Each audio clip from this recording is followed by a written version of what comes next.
We're going for the world record for the fastest human-powered journey. Okay. So that's like walking, rowing, cycling, trekking, climbing from sea level. Okay. And we start in the Bay of Bengal in India. Yep.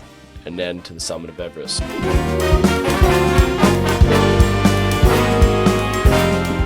G'day folks, welcome back to another Sauna Sessions with Shea. In the barrel sauna today we have Foran. How are you, mate? Good, mate. Yourself? Good. Appreciate you coming on the podcast for a chat. Now I want to explain a little bit about you, but while I'm doing that, can you put the first ladle of water in, mate, on the rocks to let everyone know at home that we are actually in a real sauna and it is cooking. I think we're up to the 40 degree mark.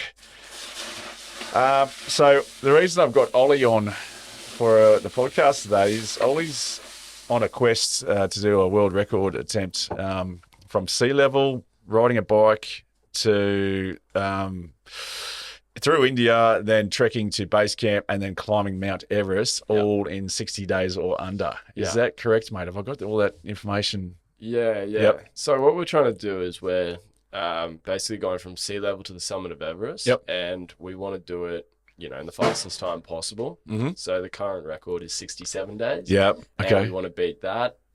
My personal goal is that 60-day mark. Yep. And I think we can make that happen if everything goes well. So is the 67-day guy still alive? Unfortunately not. Okay. No. Okay. No. Because that would have been cool to meet that fella. Yeah. I would have a chat. I would have loved to, pick his brain. But the guy who did it, so it's been done twice before. The guy who did it the first time, Tim McCartney-Snape, he's another Aussie. Yeah. And he did it in 1990 in 96 days. Okay, jeez. So I've been consulting with him and he's been super helpful. Right, nice. How old's he now? Oh, like he's getting on? Yeah, a little bit. He's still an absolute machine from what I see over Instagram. Like he's out in the blueies just climbing and living life. Hasn't stopped at all. You've got this glow about you, mate, that like you get outdoors, you get amongst it, you're sucking in fresh air and, just amongst the trees, the birds and loving life. Yeah. Where did all that come from, mate? Yeah, definitely. Like my childhood just included going and playing football, hanging out at the park with mates. I remember we used to, it's a bit naughty, but we used to create like glove guns and have like battles in the bush and nice, mate. Yeah, it was just an outdoors lifestyle, mate. And I think that, kind of set the bar quite high from a young age. Okay. And then getting older, I kept that going. So I'd be playing football. I'd always be active, working out in some sort of way. Nice, mate. Yeah. So how do you come up with this? Or like, are you walking through Bunnings buying a drop saw and go, hang on, I'm going to try and climb Everest and do it quicker than everyone else? Like, where do you come up with an idea like that, mate? No. Wasn't buying a drop saw in Bunnings. I do some of my best thinking in Bunnings, mate. But 100%. Where does something like that come into the front of brain? Yeah, mate. Bunnings is the place. I spent copious amount of times strolling those aisles. Maybe not drop saws, but sometimes I walk in there. I don't know what I'm not too sure what, but I know I'll find it eventually. I don't know what it is, but if I'll get creative and it'll pop into and I could be there for an hour. The workers there are like gods. You ask where the most obscure item is, and they're like aisle 3, halfway down the left, and you're like, whoa. How long have you been working here for? About 17 years. I haven't been open that long. Yeah, I've worked out the system though, mate. There's like the aisle and the bay number, and I could never work out where the bay's up the top. Yeah. Right. So I can look it up online, and now I don't need the person because I was always that idiot walking around going, where the hell is this? That and those people get hammered 24/7, because the store's so bloody big. But sorry, mate. Not enough about Bunnings. We're doing an ad for Bunnings here. So for me, like this idea, it just formed. So where it all started, I was traveling. Yep. And I was rock climbing on a little island off Vietnam in the South China Sea. Yep. And pretty much, I met this mountain guide. And we just got along like a house on fire, and we spent 2 weeks together, me, him, and his girlfriend, just hanging out. Okay. And he was just inspiring me, mate. Like all the stories from the mountains. He's an American guy. And he's just a mountaineer guru, just out there doing his own thing? He was a guide, yeah. Yep. Now he's a teacher, but he was a guide. And he's just telling me all these like war stories of like things on the mountain. I'm just like... biting. I'm like, this is awesome, man. Yeah. Like, Yep. I wanna experience this. And then he's like, why don't you?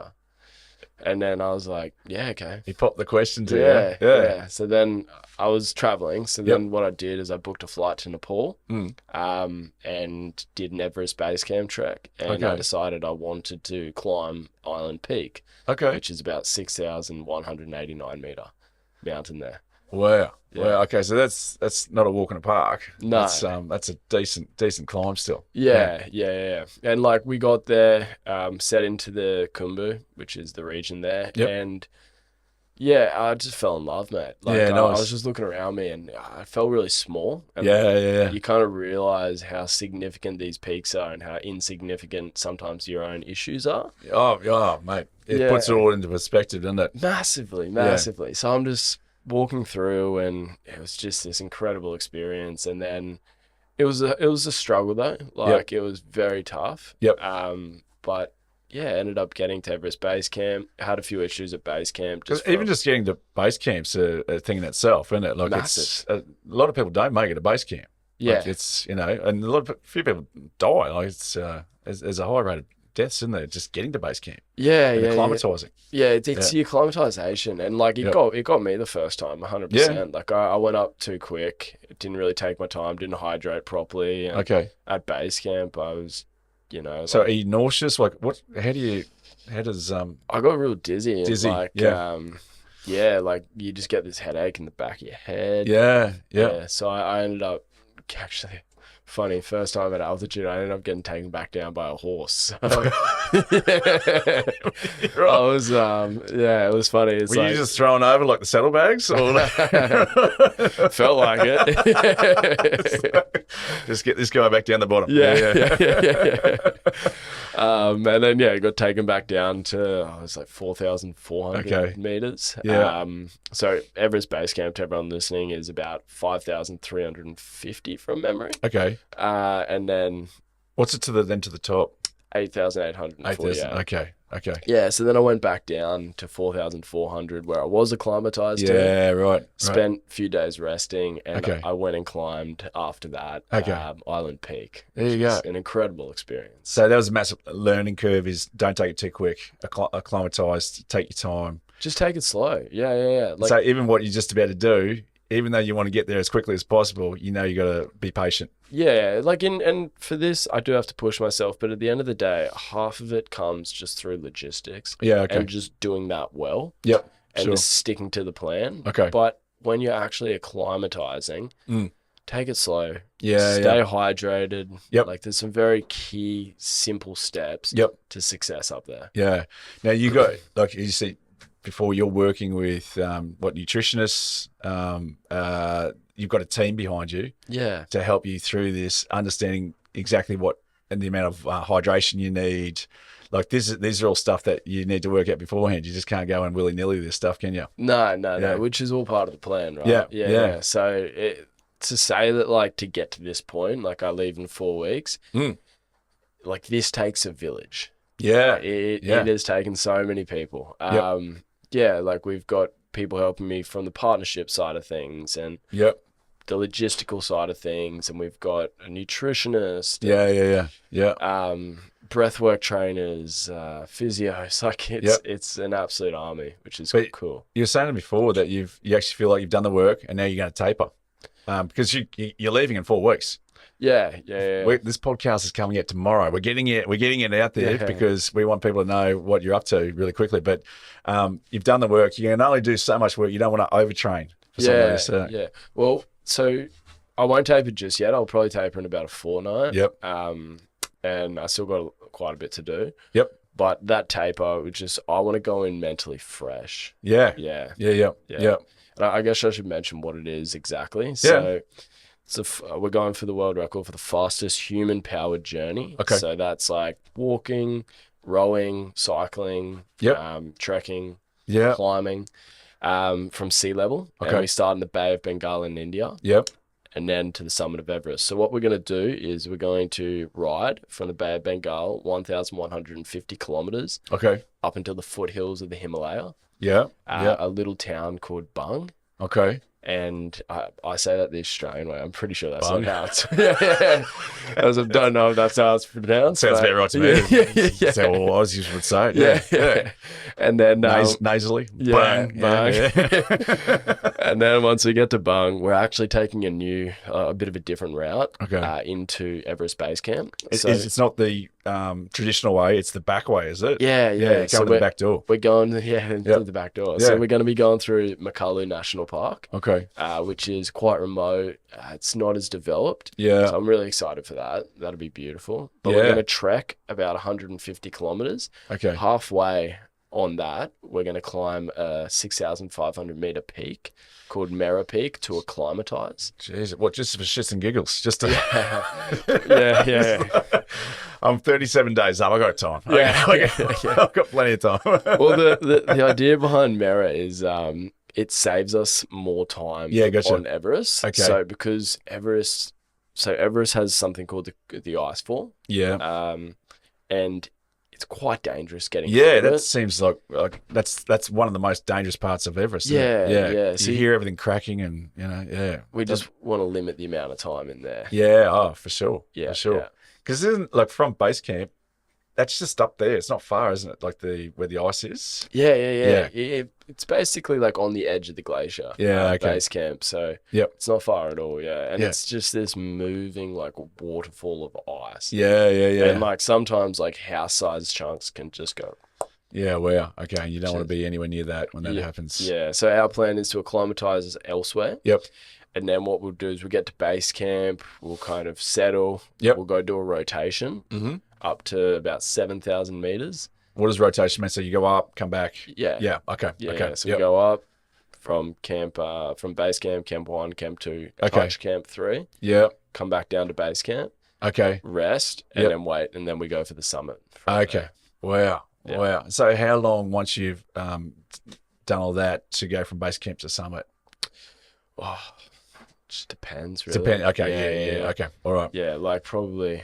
So. But you've done all the acclimatization, you've done all the work, and then you'll push through. But then you'll obviously just spend time at each of those base camps as well on the way up, and then just see how you're feeling, I suppose. Push to the top. Yeah, exactly. Okay, what do you got for in store when you get on top, mate? Is there you gonna eat a twirl or a cherry ripe or something, or say a poem? Flag. What's going on at the top? Man, I think at the top I'll just take it in. I've got some flags that I'll get photos with, but just take it in. Like, it's a once in a lifetime opportunity. And I'm very lucky to even have this opportunity. So, mate, I think I'll just remember that I'm the highest person on earth right now and have a laugh about it. Mate, look, I think it's a great dream, and the fact is you're doing all this media stuff too, and you're creating awareness, and it's like you're doing it now. Like, there's no two ways about it. You're not backing out. So, mate, hats off to you for actually just, coming up with a massive dream and then actioning it. And, I appreciate it. Yeah. So, mate, I'm pretty sure I'll be crying when I see you doing all this stuff. Yeah. Because there's, you're gonna go through waves of pain, I suppose. There's going to be a lot going on. You're going to learn a lot about yourself too, I suppose, on trips like that, So, definitely. Yeah. Now, mate, you didn't start doing this. You started in real estate. Is that right? Yeah. Okay. So how do you go from real estate to mountaineering? Yeah. So it's been a massive journey. Yeah. And it wasn't like mountaineering from the get-go. So I was in real estate. I went through some tougher times when I was younger, and when I got into real estate, it did really well, and I was working hard. I had a great team with me, but I just thought that there was something else out there for me. I couldn't really put my finger on it at the time. What it was, and then one day I just decided that I just wanted to go and search for it. I took the risk. I sold my business to my business partner. I flipped a property as well. And then I just went into the world with no real expectation of where I'd end up, but just knowing that I trust myself enough that whatever happens, it'll all work out. It'll all work out. Yeah. I think there's something you said about that, mate. Just getting out of Australia, go travel, go explore. I think like for my nieces and nephews, my piece of advice to them is just get out and find yourself. Like, you don't have to even find yourself. Just go out and explore, talk to people, talk to different people, learn. And like from you just talking to some random guy, it's planted a seed in your head to climb Everest. Oh yeah. You know, like it just like, but you run into people that are on similar frequencies to you. Yeah. And they may have more life experience or whatever, but you're constantly learning, you know. So 100%. There's something about getting out there and putting yourself out of your comfort zone. Yeah. If you didn't meet that guy, he climbing Everest today, who knows? Like, you know, but to take that risk, sell a business, get out there. Do you find that's helped you grow a lot as a person, just to do that, just to take that big risk? Massively. Yeah. Like I'm a big believer that, you know, growth happens in adversity, and you have to step out, you have to take on challenge, or it's hard to grow. You know what I mean? If you stay where you are your whole life, it is hard to grow. And I just realized that I was at that age where I could still take risks. And everything would be okay. Were you getting frustrated being a real estate agent? No, you're fine, but you just knew there was something else out there for you. Yeah. I liked real estate. Real estate was good. I think it's a good career. But I just, I don't know. I just had this like thing inside of me that was just like, And I remember having conversations with my business partner, being like, I've just got something inside of me. Like I know I've got something else to offer the world, and I just can't put my finger on it what it is. And it used to taunt me. Like it was just this hook inside of me, and I just one day I just decided to act on it. And the series of events that followed was just quite incredible, to be honest. Mate, have you always climbed? Like, or is this something that you've taken up when you went on your adventure? Yeah, so I haven't climbed, I guess, seriously, but I've always been like somewhat interested in it or doing it. The older I get, the more I do it. But before that, for me, it was like football, volleyball, and just like running and gotcha. I was just telling you before, mate, watching that Alex Honnold, whatever his name is, climb that Honnold, climb that skyscraper. I got to go put socks on, mate. My feet are dripping. Right, and I'm just so anxious for the guy because heights and just knowing that one slip he's gone. I can't even fathom that, mate. You know, let alone all these freaking cameras around him taking selfies, and you can see that he's quite controlled and he knows what he's doing, and he's done all the preparation. Like when it comes to preparation, someone that is just about like if they miss a finger or and that's it, they're gone. You have to be fully prepared for something like that, and you've got to know what's going on. And I think talking to my wife about when he did El Cap or whatever, there's a lot of lead up to that. It's not just go climb it. You know that the left hand's got to go here, right hand's got to go there. So it's that pre-production, that pre-prep that really helps you to get through. But in something like that, there's no mistakes. Well, he'd been climbing, pretty sure it was El Cap for like 7 years leading up to that. Like he was about as prepared, and he was like one of the best on there. You don't, without taking something big on, you don't, like you need to break it down. You know what I mean? You need to break it down. You need to look at it. Chunk it. Exactly. Chunk it down and look at it through a lens of like, all right, how can I do this? Which is what we've done with this project. We've stripped it right back. That's why, like, even nutrition, like how many calories do I need to eat per day to give myself the best chance to stay fit? Because you don't want to knock yourself out. Like it's like I'm dehydrated, I've got to go to a doctor's for 2 days. Exactly. To rehydrate. So all that stuff is super important, down to the the macros and I suppose everything, your fat and your protein and your the carbs, everything that's going into your system. Has your diet changed heaps, mate? No, not really. Like my diet back home has just been eat as much as possible at the moment. Just because I'm trying to put a bit of weight on before I go. Because I know it's just going to come off me. For sure. The diet on the trip, like we already are kind of eating specifically to it at the moment, and I'm fueling on my long rides to that. But it is a lot more specific. But at the end of the day, it's just when you're doing these big endurance things, it's whatever your stomach can handle. Get it in. Get it in. Yeah. Get as much of it in as possible. So are you eating pasta? Like, is it a lot of carb loading? Yeah. Yep. Love pasta, curries, rice. Okay. Yeah, plenty of that stuff. Yep. Just really get it into your system. But as you said, you don't want to be too heavy either. You don't want to sit there and feel like I could watch a Netflix special because I'm I'm out. I'm just eating 2 kilo steak. Yeah. So it's getting all those measurements right as well, I suppose, for the nutrition. Definitely. Yeah. But the biggest thing is just something that you can eat. Like that's number one. Yep. Yeah. Awesome, mate. This is it sounds like the most really exciting, and I'm excited for you, mate, because one of those things, like, I don't know if Everest is my thing, right? But mate, I'm super excited to see you, go through this, because I think it's and as I was saying to you before, mate, this is the reason I do this podcast, is I want people to look at what you're doing and go, well, hang on, maybe Everest is my thing too. Yeah. Maybe you've turned into the guru, the guy that you met. Yeah. It's like, okay, well, we're going to, get out there and try things, because it's turning 80 and it's just around the corner. And it's like, you don't want to get on your deathbed and have these regrets in life, I suppose. Definitely. So, yeah. But, mate, the other thing I noticed by doing a bit of research on you too is you don't do things by the halves. Like, when you lock in, you lock in. Yeah. So you give 110%. Where did that come from?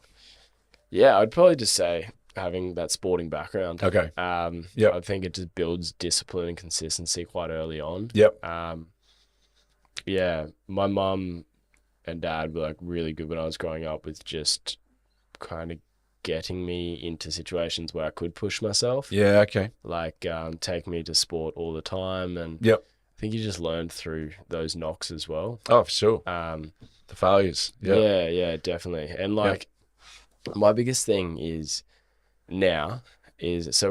guess to rephrase this, like, this whole expedition is for youth mental health here in Australia. Yeah. Yep. And what I want to do, and what would make me really proud from this expedition, is like, I'm trying to become somebody that younger me, the guy who was addicted to soccer, who was addicted to being outdoors, would look up to and would be proud of. Yeah, cool. And that's been my goal around all of this stuff, because I think good mentors can really make a massive impact on people's lives. Massively. And big time. And it doesn't matter like what it is that you do. If you do it to your best of your ability, you put 100% in, you leave nothing in the tank. Leave it all out on the field. You're going to be a good mentor, and you're going to be someone that someone will look up to, and that's important. Well, mate, I'm already looking up to you. Like, it's you're looking down at me. I'm not even 6 foot, mate. I'm thinking that 12-year-old Shea, right? And I think it starts with you just being a good person on the base level, right? If we're going to fill that lasagna up, you're a kind-hearted, you've got a smile on your face, you're a loving person. I think you've got a great base to go off, and then you're doing all this other stuff on top of it. So from a mentor's perspective, mate, a 12-year-old would look at you and go, I want to do what Ollie's doing. So I think, mate, you're kicking goals already by being the person that you are today. I appreciate that, mate. Yeah.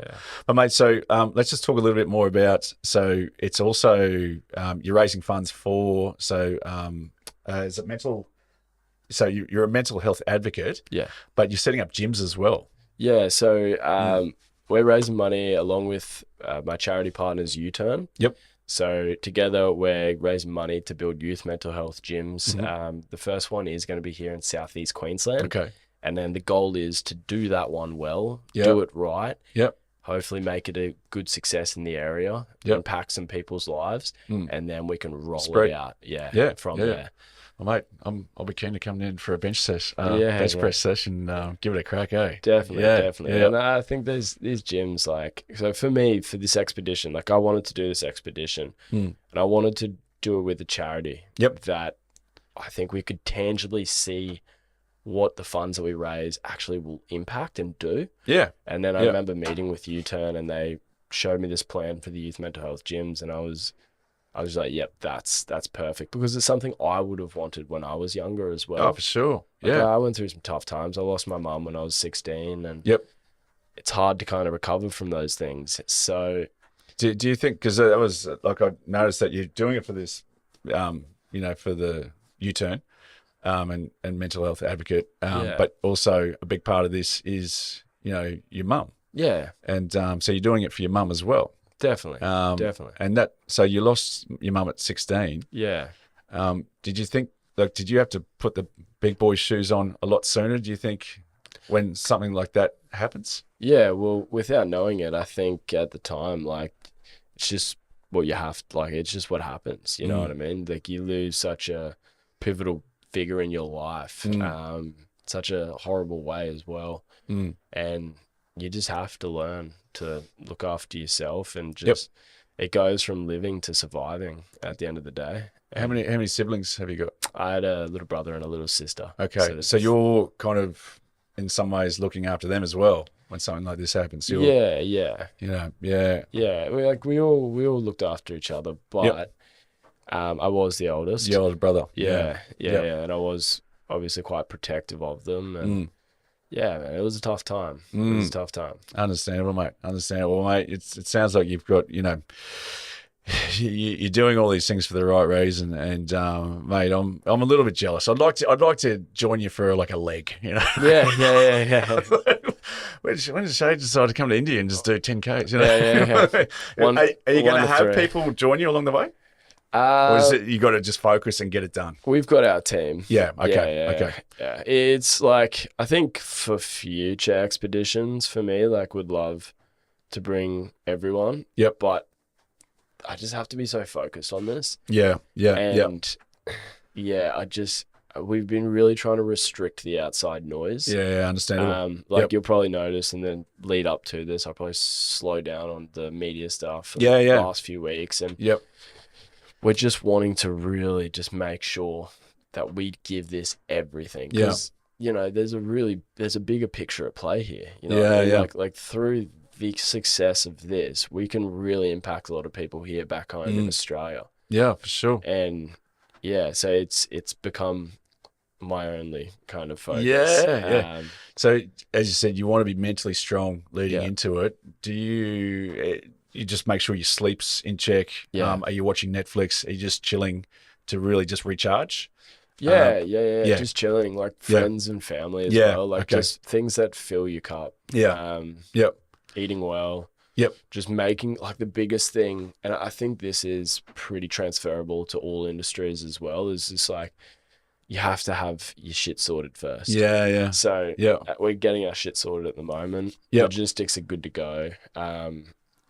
Getting my kit list perfect. And once you've got all of that dialed, then you can be like, Yeah. Okay, we're good to go. We're good to go. Yeah. So that's awesome. That's where we're at the moment. Yeah, gotcha. Well, as I said, this podcast is going to go live tomorrow. Awesome. But you are heading to India in 4 weeks? Yeah. Not long at all. Crazy. But I know what you mean, mate. There's the less distractions, the better as well. Definitely. So there's something where you've got to start to go in here and say, okay, I'm focused, I'm ready to go, and just have yourself 110% ready to get out the gates flying, I suppose. Oh yeah, you need to be ready. Yeah, you need to be ready. So, mate, what other adventures did you get on leading up to this? What other mountains have you climbed? Yeah. So Island Peak, which is my first 6,000 meter peak. Yep. And then I went and climbed Shea East Peak in the Himalaya as well. Yep. And Amadublam. Yeah. That was a wild adventure up there. Yeah. I remember you telling the story. Is that the one where the road or the footing went? No. That's another one? So after Amadublam, I knew I wanted to climb Everest. Yep. And I knew I needed to get ready and more experience in the big mountains. Yeah. So I went to climb this 7,000 meter peak called Lennon Peak. Okay. And that's the story. Yeah. Just for the punters home, can you just give us a quick what happened there? Because I'm listening. Going, holy shit! I hope everyone's okay. Yeah. I'm invested in the story, mate. Yeah. So we were on Lennon Peak. I was climbing with a friend of mine. He's a Russian guy, and basically what happened was, we acclimatized pretty well, did the rotation. We went and climbed 2 other smaller peaks nearby, and we were feeling really good. Anyway, on the summit push, there was a Russian mountain rescue guide at Camp 1. Yeah. And we went from base camp to Camp 1, I don't speak Russian. Yeah. And we go to his tent to get a radio, which is kind of just standard practice. You take the radio up there, especially if you don't have guides. And we were going unsupported. Yep. And he was drunk as a skunk. Like a bottle and a half of vodka deep. Because he probably doesn't see too many people come through. Would that be right? Or well, he's basically drunk and he's like, "Oh, boys, I'm done for the season." And I'm like, mate, like, what do you mean you're done? You've got clients everywhere. Like, oh, okay, so what? Yeah, right. And he's like, he's like, if you go up, he's like, I'll come get your bodies. What is it? I'll come get your bodies next year. But I didn't know he was saying that at the time. So I was just like, he's just some drunk Russian dude. Like, your Russian mate's like turning white though. Like, what the hell? He's just like, what's going on here? Yeah. I walked away because I was just like, I actually don't know what I don't know what I don't speak Russian. And I was like, my mate just filmed it enough. Sounds devastating though. Whatever you say, it doesn't sound good. It's very intense. And he apparently got like pretty graphic with it as well. And okay, and this is after a bottle of vodka. Okay. Like 3 p.m. on like a Tuesday kind of thing. Welcome to Russia. And then pretty much what happened was like I was in our tent and he came in. He's like, I don't think we should do it. And I was like, why? And he's like, he just wigged me out pretty much. Yeah. And then I was like, all right, fair enough. I was like, I think what we should probably do is we should go talk to some Sherpas that are about to go climbing. That aren't drunk. And go have a conversation with them. So then we went over and the Sherpas are like, don't worry about him. Like, okay. You'll be fine. Right. Anyway. I feel like all Sherpas are like that. She'll be she'll be fine. But like, it was like the weather was good. Like we led up to this point and like I think just some dude not wanting to do his job wasn't going to deter us from having a crack. Anyway, we basically set out like 1 a.m. or midnight or 1 a.m. Like it was early. And pretty much we're walking through a glacier for hours and we get to this 100-meter high ice wall. He breaks his crampon, and the crampons are basically the knives on our feet that keep us stable on ice. So one of the straps is broken or the... Yeah. And then, so he breaks it at the foot of this ice wall. And then I help him fix it. We get it fixed. And then we start climbing this wall. We get about halfway. It's still dark. There is nobody else out there. It's about 3 a.m. Like it's early morning. Yeah, it'll be like probably 4, I reckon. Early.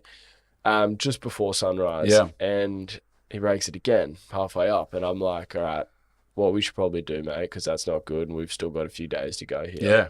We should turn back and see if they got some other gear at Camp 1. And he's like, good shout. And I was like, cool, can you radio in? He holds the radio because he's Russian. Makes sense. He searches. I don't have the radio. And I'm like, oh, shit. Wow. So then I'm like, all right. Well, hang on, so he's dropped it? Yeah, he dropped it through the night somewhere. And I think he was just a bit rattled from that conversation and everything. Like, it's understandable. But you just had 2 major things go wrong in 5 minutes. Exactly. So I was like, all right, mate, what we'll do is we'll rappel back down. And then we'll jump on a short rope. And I'll go behind you. I'll become like an anchor. And then we'll cross this glacier. Mind you, there's 1 crampon. And pretty much we get down, put him on a short rope, and we start walking. And within 5 minutes, he slips, falls straight into a crevasse, and there's no one else around. Wow, okay. And he goes into the crevasse. Is it still dark? It's dark. And like the sun's just about to start coming up, but it's still dark, and it's so cold. Minus 15 degrees. Wow, okay. And he falls in, and there's this like ice sheet, and then under a glacier a lot of the time there's water moving, and he just goes in and gets drenched. So he's gone through the ice sheet. Through the ice sheet. Yeah, right. Like out of my view, the rope's gone taut. Oh man. And then so you're shitting Dax, you're like, what the fuck's what's happening? And like, I don't know, like I didn't freak out, and I was really lucky because I had prepared for moments like this. But it was one of those surreal moments, like, oh, this is happening. This is real. Okay. So then helped him out. So he's drenched. Yep. Minus 15 degrees outside. Far out. And everything's like down, right? So it's heavy and wet, big boots. And he's just started going like hypothermic shock pretty much. Yeah, wow. And because it's taken a couple of minutes to get him out as well. Like when you're minus 15 and you're in cold water, you've got minutes. Yeah, he wasn't unconscious, so we got him out pretty quick because he could help himself out as well. Yeah, gotcha. Okay. And he was on the rope, so we got him out in a pretty fast time. But when he got out, he was like cold. Shivering. Yeah. And I don't know, just like all my preparation just kind of kicked in. Yeah, nice. Okay. And I was like, all right, well, what's the problem? Yep. And I broke it down, and I was like, well, the problem is it's cold as right now. He's about to have hypothermic shock. So stripped him off of all of his wet gear. And I luckily was carrying all my summit gear on me. Okay. He stashed all his up at camp 2. Yeah. For some reason I didn't. You kept some just in case. Yeah. Right. And wow. like normally I would. Yep. But I just didn't. Yep. And so lucky that otherwise he's got to try and get back with wet clothes on. Oh, he'd freeze. He freezes like, it. Yeah. It'd be game over. So anyway, like stripped him off, and then I gave him these chores to do. So I was like, all right, you've got hand warmers. Like I need you to, Oh, you gave him jobs. Yeah. To keep him occupied. Yep. And then so he's like waving these hand warmers around while I'm like duct taping his feet up. Like I put my summit socks on and I'm duct taping and just trying to insulate his feet. Yeah. Yeah. He's got to put him back into wet boots as well. Oh man. And anyway, like did that, duct taped his hands up with hand warmers in them, put him in my summit mitts, and put him back on a rope. And took like most of his pack. And so you're carrying 2 packs. Yeah. He's trying to keep warm. And how far have you got to get to the next camp? Yeah, so I had my pack, but I had like all his stuff in my pack as well. Yeah. And it was hours. Really? Yeah. Wow. And then so as you're walking, you're not too sure if this guy's going to live or not? Or like what's going through your head as you start on your journey back down? Well, I was just trying to keep him occupied. Yeah, gotcha. Okay. Yeah. And just make sure that it didn't happen again. Yeah.